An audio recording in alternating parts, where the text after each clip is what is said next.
Okay, we're going to start out by attaching our thread, tying back to about the 3/4 point where we would tie in the head, and I'm going to tie in my trailing shuck material, which in this case is some Fly Tires Dungeon shuck yarn. This is a tan color. You can use tan or ginger, or whichever color kind of matches what you're dealing with in your caddis you're trying to imitate. The one thing about this pattern is you definitely can mix and match the colors, because the caddis are going to be all different colors depending on where you are and what phase of the hatch they're in. So I'm going to go ahead and measure off about a body length, and then from that point we'll go ahead and tie it in here and then work our way all the way back.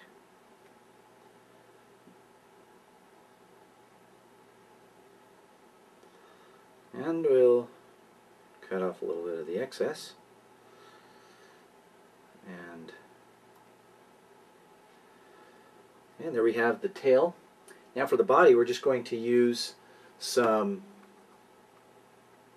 tan caddis dubbing, and this is from Nature Spirit.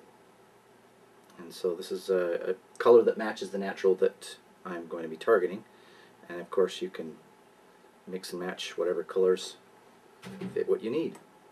So go ahead and dub this onto the body and kind of taper it up as we go.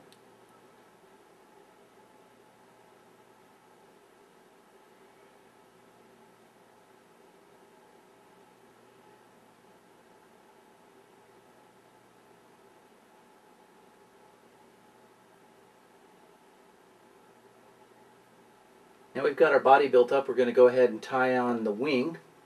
And for the wing you can use elk or deer hair, and I'm going to use some dun or grayish color, and that will match again. It's going to match the natural, but you do whatever works for the caddis you're imitating.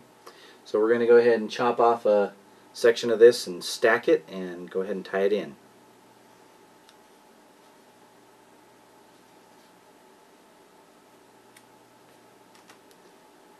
Clear out any under fur if there is. This is actually a really good patch, so it doesn't have much under fur.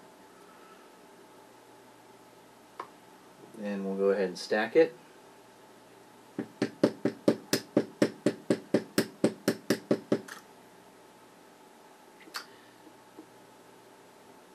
And that's nice and stacked.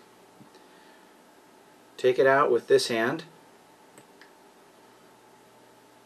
And what we'll do here is we're going to measure the length, and we want this to go just barely over the end of the hook to where the tail begins. So you simply measure that off, pinch it with your fingers, then take your opposite hand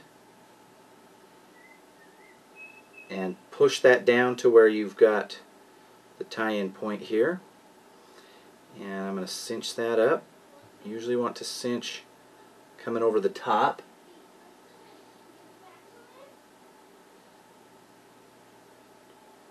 About like that. And here's a little trick that will make your tying the wing on a little easier. So I'm going to go ahead and clip this where I want the head to be, and then what I'll do is I'm going to give a few wraps in through this little butt section end of the hair. Go back over here.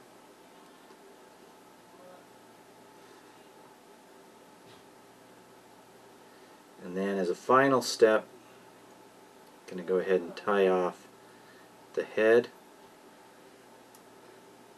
and whip finish. And there's our finished X-Caddis.